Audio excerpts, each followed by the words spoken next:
Baik, cikgu sharekan bagaimana untuk buat penyelesaian nombor 4 ni ya. Sebab ramai yang dah PM jawapan pada cikgu tapi jawapan kamu tidak menepati kehendak cara menjawab SPM. Okey. Jadi apa yang kamu kena buat ialah, kalau kita faham soalan ini, seekor ikan lumba-lumba melompat keluar dari permukaan air, ketinggian ialah H dalam meter.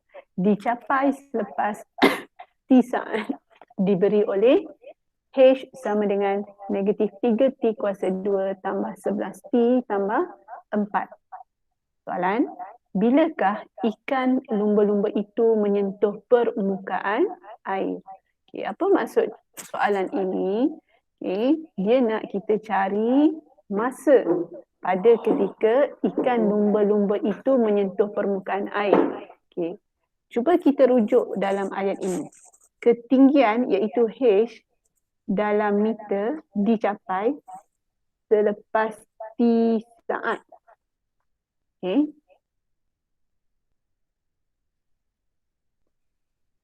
Selepas T saat. Okay, jadi maksudnya di sini kamu kena tahu daripada permukaan air itu berapakah ketinggian dia ketika itu. Okay, cikgu bagi analogi yang paling mudah. Okay, katakan kamu duduk di atas lantai dengan kamu duduk di atas kerusi. Soalan cikgu, berapakah ketinggian kamu dari lantai pada ketika kamu duduk di atas kerusi? Okay, mungkin jawapan kamu lebih kurang 50 cm. Okay, sebab ada jarak antara kerusi dengan lantai.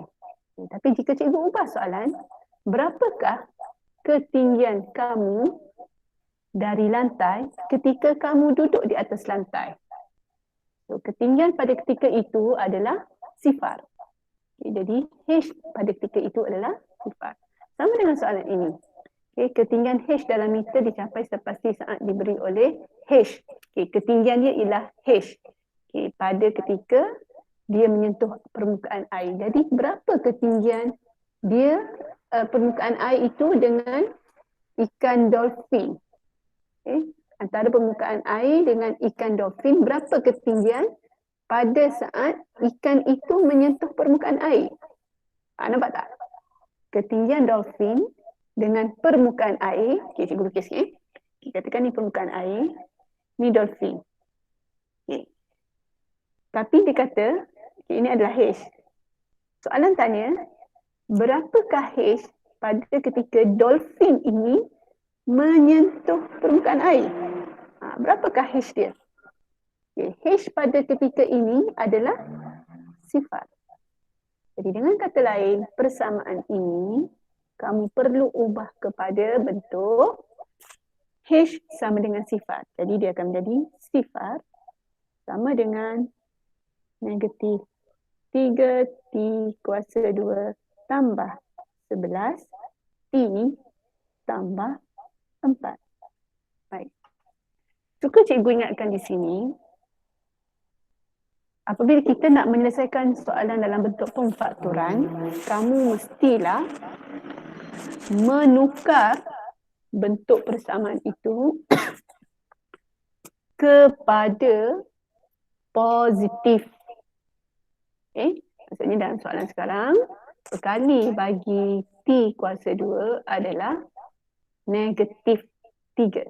Jadi tukarkan dia kepada positif. So cikgu suka ingatkan dalam kelas, kalau nak cara paling mudah tukar kepada positif, kita just terbalikkan dia. Maksudnya positif jadi negatif, negatif jadi positif. Okay, so kita tukarkan sifar sama dengan sifar ni kita katakan sebab dia positif ke negatif, dia tetap sifar.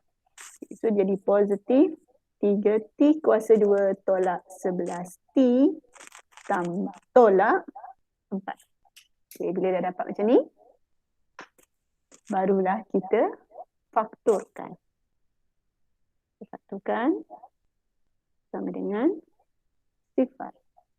Okay, jadi bila dah dapat begini, kita gunakan kemudahan kalkulator. Okay, iaitu kena pasti A ialah positif 3, B ialah negatif 11, C ialah negatif 4. Dimasukkan mode dari EQN, pilih degree, unknown, 2, masukkan nilai ABC. So, kamu akan dapat T yang pertama ialah 1/3 dan T yang kedua ialah positif 4. Sorry, T yang pertama ialah negatif 1/3. Cikgu nak tegur sebab tadi ramai yang bagi cikgu jawapan dalam bentuk negatif 0.33. Dalam permarkahan SPM, untuk dapat jawapan penuh, untuk dapat markah penuh, kamu perlu menunjukkan jawapan yang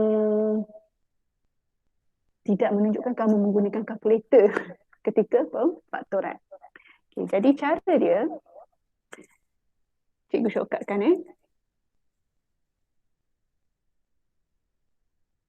Okay.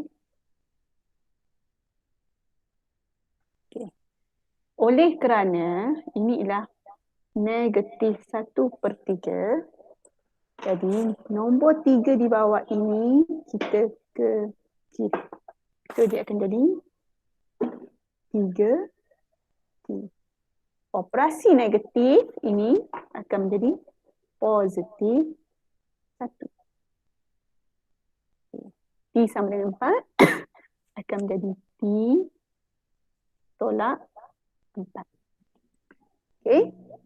Jadi barulah kita dapat markah penuh untuk pemfaktoran. Sorry. Belum lagi. Soalan ini dia tanya berapakah nilai T, masa. Okay, cikgu ingatkan lagi sekali. Untuk jarak dan masa, nilai jawapan kita mestilah bernilai positif. Okay? Sebab jarak, tidak ada jarak negatif 10 meter. Ataupun masa, saya tidur selama negatif 10 minit. Tidak ada. Dia mestilah positif. So, dekat sini kamu perlu pilih. Okay, finalize jawapan akhir kamu, iaitu T saya adalah positif 4.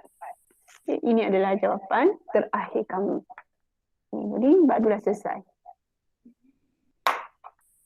Okay, jadi, sebenarnya, jika saya buat secara manual biasa, okay, ini cikgu ajar guna kalkulator. Kalau saya guna secara manual biasa, okay, tunjuk kat sini. Apabila kamu telah mendapat 0 sifar sama dengan 3T kuasa 2 tolak 11T tolak 4. Okay. Jadi dekat sini kamu faktorkan. Okay. Kamu faktorkan secara manual, kamu akan dapat 3T tambah 1 T tolak 4. Okay, jadi apabila saya pisahkan mereka, saya akan dapat 3T tambah 1 sama dengan sifar, T sama dengan tolak 1, 3T sama dengan tolak 1, T sama dengan negatif 1/3. Okay, demikian dengan T tolak 4 sama dengan sifar, T sama dengan positif 4. So inilah jawapan dia. Okay, ini kalau kita guna secara manual. Okay, bila kita guna secara kalkulator, terus kepada keadaan begini. Okay, jadi cuma cikgu nak remindkan kamu, masa kamu jawab soalan begini, pastikan mengikut susunan. Cara tulis dia mesti ikut susunan. Langkah pertama, baris pertama ialah bentuk kuadratik, persamaan kuadratik. Yang kedua ialah pemfaktoran. Yang ketiga adalah jawapan akhir. Jika kamu tidak mengikut susunan ini, so markah kamu akan hilang markah, ataupun paling-paling pun kamu dapat 1 markah saja, iaitu yang pertama ni. Okey, so cikgu harap ini dapat membantu kamu untuk soalan nombor 4. Okey. Itu saja. Assalamualaikum warahmatullahi